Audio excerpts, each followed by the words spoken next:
यूनान कश्ती हादसे का मुलजिम उस्मान जज्जा गिरफ्तार कर लिया गया है। उस्मान जज्जा सियालकोट जेल से फरार हुआ था। ज़राए एफआई के मुताबिक मुलजिम यूनान कश्ती हादसे के बाद गिलगित बल्तिस्तान फरार हो गया था।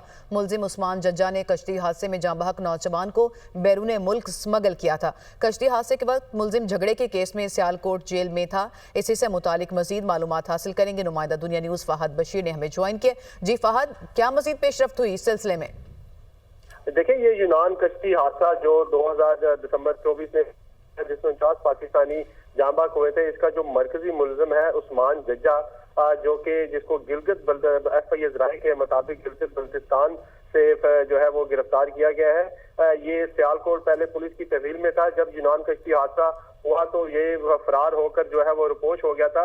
इसकी गिरफ्तारी के लिए एफआईए की जानिब से काफी जो है वो कोशिशें की जा रही। ताहम एक बड़ी कामयाबी एफआईए को मिली है कि जो मरकजी मुलजिम है उस्मान जज्जा, इसको गिरफ्तार कर लिया है। उस्मान जज्जा बताया जा रहा है कि ये खुरम जज्जा जो कि इस सरगना है उसका ये भाई है, और खुरम जज्जा बैरून मुल्क लीबिया से बैठकर जो है वो इंसानी स्मगलिंग जो धंधा कर रहा है।